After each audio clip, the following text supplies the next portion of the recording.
Bueno, y hoy, por último, damos paso a Isabel Santamaría Repullo, que va a hacer la comunicación de experiencias de personas separadas después de haber superado un divorcio de alta conflictividad. Te paso la palabra, Isabel. Hola, ¿qué tal? Buenos días a todos. Espero que se me vea y escuche bien. ¿Es así? Sí, Perfecto. Sí, sí. Vale. Bueno, pues lo primero que quiero decir es que estoy absolutamente de acuerdo con todo lo que habéis dicho. Voy a dejar, si acaso, unos pequeños comentarios que he tomado nota sobre lo que habéis estado diciendo. Me ha encantado veros a todas y habéis visto que he estado muy activa, perdón, en el chat. Y mi ponencia o mi pequeña comunicación en este caso va sobre la experiencia de personas separadas después de haber superado un divorcio de alta conflictividad. Desde el principio, cuando María Dolores me preguntó si quería participar, cuando vi este título, pues me encantó y lo escogí. Lo escogí en primer lugar por experiencia propia y en segundo lugar porque posteriormente con la formación adquirida y la experiencia que he tenido en casos similares me ha hecho ver desde otra perspectiva este tipo de casos, ¿no? Yo, como en mi presentación pone, soy abogada desde hace 25 años, desde el 2014 adquirí la formación en mediación y desde el 2019 adquirí la formación en coordinación de parentalidad.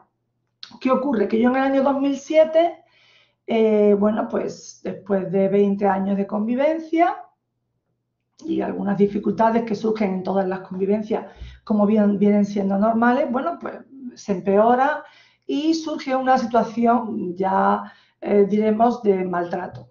Entonces, con mi formación como persona física, como Isabel María, mujer, y mi formación, pues tuve que gestionar esa situación. Cuando la viví en primera persona, pude gestionar y adoptar las herramientas necesarias para poder hacer lo mejor posible para mis hijos, que entonces tenían pues 9 y 4 años. Entonces, efectivamente, como Nuria García ha comentado, es muy duro ver cómo tus hijos te dicen, en concreto mi hijo mayor se sentó en el suelo, dibujó un corazón y luego lo atravesó y dijo: mamá, has roto la familia.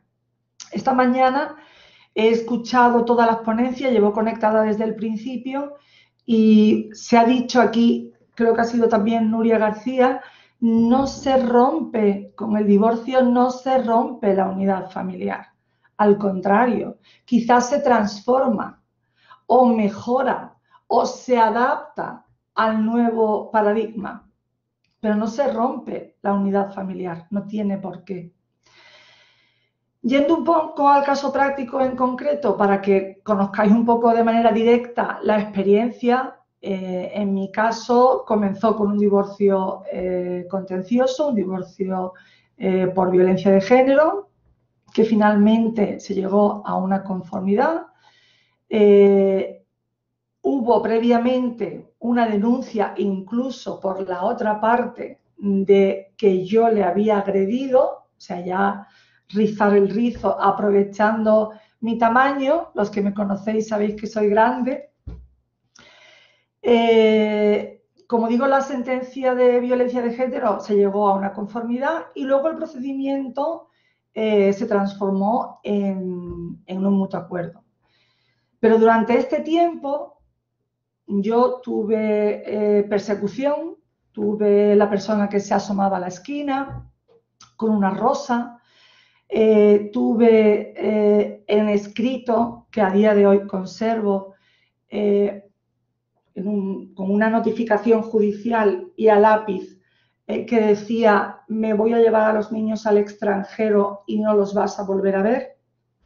Eso, leerlo, para mí, como madre y como abogada, os podéis imaginar el impacto que produjo en mi persona. Pero ¿qué ocurre? Que claro, como yo tengo los conocimientos y sé qué herramientas puedo utilizar, pues lógicamente lo primero que hice fue dirigirme a Jorge, el director de la Policía Nacional de aquí, de la zona, dirigirme al centro escolar acompañada de la policía, cogimos a los menores, cogí mi coche y me transporté con mis hijos fuera de la comunidad andaluza. ¿Por qué? Porque lo que hice fue ponerlos a salvo de cualquier tipo de amenaza. Yo no esperé, yo utilicé todas las herramientas que tenía a mi alcance. Él puso denuncias, estamos hablando del año 2007, puso denuncias de abandono de familia, etcétera, etcétera. Yo soy una persona bastante conocida aquí en la comarca, no solo porque los que me conocéis sabéis que hablo con todo el mundo, sino porque soy de las pocas que abandera el tema de la mediación, de la coordinación de parentalidad, etcétera, etcétera. Y viendo esto desde la perspectiva actual, considero que hice lo correcto. La persona que en este caso, en la actualidad además ya no está, tuvo un intento de suicidio que me comunicó solamente a mí. Cuando yo pude ver ese mensaje y pude leer todo lo que ponía en él, llamé corriendo a su madre, llamé corriendo a su hermano. Esta persona lo que pretendía era, claro, que yo acudiera, que yo volviera, que yo, diremos, se restableciera de nuevo la convivencia familiar, algo que yo sabía que no iba a solucionar el problema. Tengo que decir que el trasfondo de todo esto era un problema económico, un problema de dependencia de juego, dependencia, diferentes tipos de dependencia se juntaban, para no entrar tampoco en más profundidad. ¿Cuál fue el final de todo esto? Es que, claro, con estas habilidades que yo he ido aprendiendo y que cuando he tenido la necesidad como mujer, como persona y como letrada, he ido investigando y buscando y formándome en esas necesidades que yo veía que mis hijos iban teniendo. De tal forma que hemos pasado pues, por situaciones en las que a lo mejor mi hijo mayor, por detectar, y no quiero pasarme el tiempo, hubo un tiempo en el que, bueno, pues él, como habéis dicho también esta mañana, ocupó el rol del padre, ¿vale? Quiso ocupar el rol del padre. Yo mido 1,80 m, mi hijo mide 1,95 m. Yo tuve que, con ayuda psicológica, enseñar a mi hijo cuáles eran los límites, cuáles eran, quién yo era y quién era él y cuál era el rol que él tenía, que era el de hijo y no el rol de su padre. Ese rol no lo tenía él y yo tenía el rol de madre. Y mantener eso, mantener esa fuerza, mantener esa situación, ya os digo que es muy difícil, es muy difícil. Pero busqué, como persona culta y formada, busqué la ayuda necesaria, tuve mi atención necesaria, que luego ya, pues cuando ya no fue necesaria, pues la quité. Seguí formándome, seguí investigando porque me siguió haciendo falta para la ayuda en el crecimiento de estos hijos. Estos hijos a día de hoy tienen 22 y 18 años. Hoy se está examinando mi hijo pequeño de selectividad, a ver qué tal le va. Además, hemos pasado recientemente, como muchas de vosotras conocéis, porque el padre, después de esta situación inicial de falta de comunicación, de persecución, de amenaza con sustracción de menores, eso hubo que pasar un lapso de tiempo que no fue corto, estuvo durante 5 meses sin ver a los menores. Yo jamás hablé a los menores mal de su progenitor paterno, jamás, jamás, ¿Por qué? Porque creo que el papel del progenitor paterno es esencial para el desarrollo del menor. Luego esas visitas se volvieron a reanudar de forma paulatina cuando la persona en cuestión mejoró en su proceso, porque sí es cierto que mejoró en su proceso. Con el paso de los años las cosas volvieron a su sitio de forma, vamos a decirlo, más calmada. Es cierto que yo, por la formación que tengo, pues no presenté más pleitos, podría haber presentado ejecuciones de medida, podría haber presentado modificaciones de medida, podría haber presentado actualizaciones del IPC, que no he presentado porque primé el que hubiese una buena relación con el progenitor paterno, porque era imprescindible para mis hijos y para su desarrollo integral, y estoy a día de hoy muy orgullosa de ello.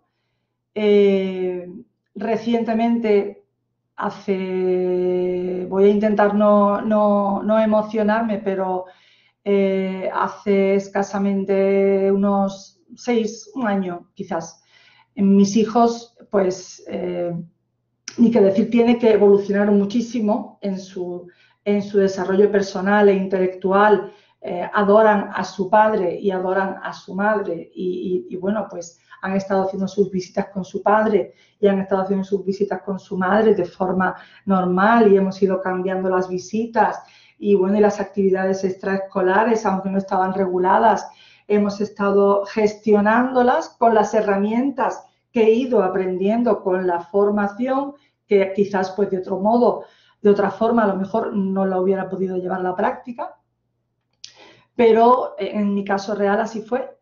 Y hace un año mis hijos empezaron a decirme que su padre se encontraba mal, su padre estaba mal.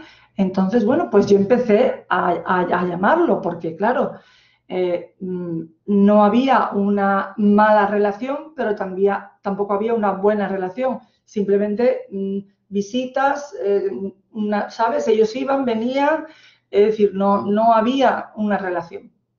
Empecé a llamar, empecé a interesarme y, bueno, le dije que acudiera al médico, que tal y cual. Más que nada porque los hijos, cuando tienen una necesidad, ¿a quién acuden? A su madre. Mamá, papá, mamá, papá, mamá, papá. Entonces, yo detecté esa necesidad en mis hijos y lo que hice fue quitar de mi cabeza todo el daño anterior, que evidentemente eso está ahí porque la memoria la tenemos, y focalizarme en el hecho de que mis hijos necesitaban que su padre estuviera bien o que su padre estuviera atendido. Y eso fue lo que hice. Prioricé eso. Después de bastantes veces llamadas y tal y cual y nada, bueno, pues al final me puse debajo de su casa, estuve 1 hora y media hasta que conseguí que bajara, porque claro, también es una persona independiente. Y bueno, muchos habéis visto un poco la evolución de este tema, se le diagnosticó lamentablemente por la pandemia de forma muy tardía un cáncer de páncreas muy avanzado y falleció el 2 de mayo de este año. Ni que decir tiene que afrontar todo esto, mantenerlo con el trabajo, mantenerlo atendiendo tu despacho de mediano, tu despacho de abogada, tus juicios, tu persona, cuidándote para estar bien con ellos, porque si tú te cuidas puedes estar bien con ellos y puedes darles un buen ejemplo como madre. Creo que eso ellos lo han tenido y creo que no estoy hablando de falsa modestia. Yo hace mucho tiempo que yo no había vivido el fallecimiento, afortunadamente, de una persona cercana.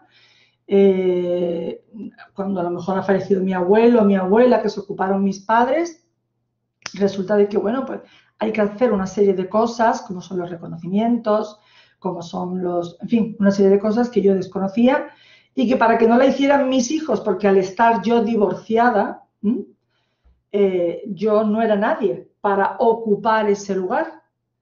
Y te encuentras, bueno, pues con que tuve que ponerme delante de los médicos para decir, no, esta persona necesita atención médica y hay que dársela. Y que mis hijos me autorizaran legalmente para ello. Y que me autorizase esta persona y mis hijos para la sedación llegado el momento. Pero porque yo soy persona que conocía de todas estas fórmulas. ¿Qué quiero decir con todo esto? Ya no es por contar la experiencia personal, no me está dando tiempo a leer todos los mensajes porque no me da lugar. Pero lo que quiero decir es que la madre de a pie, que no tiene este conocimiento, que no tiene toda esta formación, se ve con unas carencias brutales, brutales. Entonces, esto no es posible que ocurra en este siglo, en el que somos capaces de conectarnos, en el que somos capaces de, desde toda España, poder hablar y vernos a la vez, en el que somos capaces de sacar registros telemáticos, juicios telemáticos, y que no seamos capaces de dotar a las personas de a pie de estos recursos. No sé si a todo el mundo le va a gustar lo que voy a decir, pero todos me conocéis y yo, sinceramente, soy muy sincera. Quiero destacar no sé si algunos habéis tenido la oportunidad de escucharlo, el discurso de la presidenta de la AEAFA. La presidenta de la AEAFA, todo el mundo sabemos de qué asociación se trata. Si ponéis el vídeo, me ha llamado clamorosamente la atención que ha dicho, no voy a decir las palabras exactas, pero más o menos ha hablado de la mediación, sí, por primera vez, o de forma así muy de soslayo, pero a continuación dice, tenemos los abogados que procurar que no nos coman el terreno, que no nos coman el terreno nuestro. Y yo, cuando he escuchado a Amado, a Carmen, a Encarna, vamos a ver, no es, o sea, necesidades. Es imprescindible una difusión de formación generalizada a nivel jueces, a nivel LAG y a nivel funcionarios, pero a nivel nacional, porque yo estoy en Algeciras, Cádiz, bien. ¿Y por qué no puede haber o existir lo mismo aquí que en Barcelona o en Madrid? Porque lógicamente yo soy como Nuria García, una abogada de pueblo. Algeciras tendrá unos 200.000 habitantes. Destacamos y salimos en los telediarios por las playas preciosas que tenemos y por los senderos que tenemos tan bonitos. Pero lógicamente tenemos juzgados mixtos en San Roque, en La Línea, en Algeciras no, tenemos un juzgado de familia, pero ¿qué ocurre? Que, por favor, con total protección de datos y siendo rigurosos, nuestro juez de familia, él es juez y es mediador. Entonces, claro, cuando tú intentas, porque intentas, y lo he dicho, explicarle, es que no puede ser que la misma persona ocupe los dos papeles y la otra persona eso no le cuadra, es muy complejo. Entonces, esa información es imprescindible. Luego, la falta de recursos es absoluta. He escuchado los casos prácticos y, bueno, ahora os quiero comentar un caso práctico que he estado gestionando a la vez que estaba conectada con vosotras. Aquí en la comarca soy presidente de la Asociación Mediadores del Campo de Gibraltar desde que nació en 2016 y resulta de que hace unos días me llama una compañera llamada X y me dice, mira, se ha celebrado una vista de divorcio entre dos personas con dificultad auditiva, que precisamente he llamado a José hace unos días para hablar sobre este tema. Claro, yo no manejo el lenguaje de signos. Yo hablo español, gesticulo mucho, vocalizo mucho, pero el lenguaje de signos como que no. Bueno, pues se ha celebrado una vista entre dos personas con dificultad auditiva del 100%, con hijos menores, en el que la otra parte estaba en rebeldía, no ha acudido a la vista, se ha dictado una sentencia, había convivencia de las partes y ahora me llama la letrada para que cree necesario la mediación para explicarle a él todo lo que ha ocurrido. A ver, yo me pongo en la piel de esa persona y digo, madre mía, si a esta persona no se le ha explicado si tenemos un intérprete de francés, de alemán, de inglés, de ruso, de chino, de lenguaje de signos, o sea, hay que intentar digo yo, ¿no? Ese juez ha debido de contactar o asegurarse de que esa persona con una dificultad auditiva del 100% ha recibido la notificación porque está en el mismo domicilio, la intérprete era amiga de la señora. Entonces, a ver, y además esto es del turno de oficio, es decir, a coste cero, porque claro, ya estamos hablando de un tema humano, con lo cual los medios son imprescindibles, hay que dotar de medios de forma imprescindible. Los letrados, hace poco, el 3 de junio, hemos celebrado aquí en la provincia de Cádiz una formación a los letrados sobre mediación. Yo era una de las ponentes y uno de los puntos era destacar que el letrado es imprescindible antes de la mediación, durante la mediación y después de la mediación. Porque como bien ha dicho Carmen, creo que ha sido Camilla, a veces no somos nosotros mismos quienes tiramos la cerilla y encendemos la gasolina y encendemos el fuego, porque hay que destacar que cuando hay un mediador, el letrado no debe de perder el control del procedimiento. Debe sentirse que él sigue llevando el control del procedimiento. Por supuesto, con los respetos de la confidencialidad en el proceso de mediación. Pero es importante que nosotros, como coordinadores de parentalidad y como mediadores, mantengamos a los letrados plenamente informados y que ellos tengan la seguridad de que sus clientes están siendo adecuadamente, diremos, llevados durante el proceso de mediación o de coordinación de parentalidad. Yo le presenté un proyecto de coordinación de parentalidad porque soy coordinadora en la primera edición de UDIMA, es decir, en el año 2019, elaboré un proyecto y se lo presenté a mi juzgado de familia, que ya existía. Pues yo creo que ha dormido el sueño de los justos. Perdonadme por mi lenguaje coloquial, pero es que me gusta ser directa. Pues en la charla del otro día, como os comento, del 3 de junio, como os he dicho, ya he tenido varias, vamos a llamarlo, encontronazos con mi juez, le propuse que cuando me habló de señora, dije yo, me ha echado 50 años encima como mínimo, ¿no? Bueno, pues le dije, bueno, que también creo que esta mañana alguien lo ha dicho, que no es necesario suspender los procedimientos judiciales. Efectivamente, no es necesario.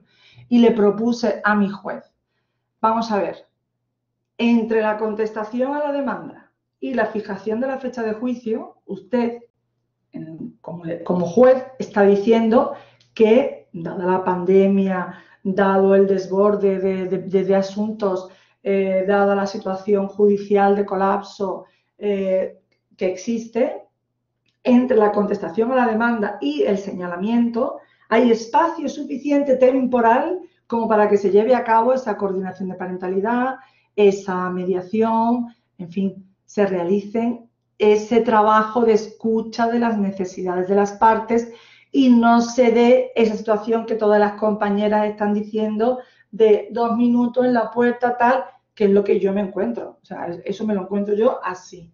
Y ya hemos tenido varios letrados, varios problemas por esto.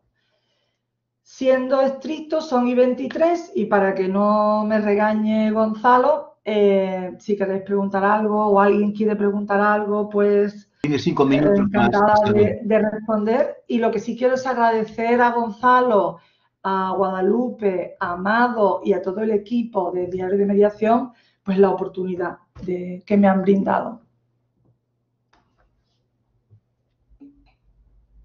Isabel, muy buena tu intervención. Nos ha gustado mucho tu intervención y te felicitamos. Hasta la próxima. Hasta la próxima. Hasta luego. Muchas gracias, Isabel, por tu intervención y bueno.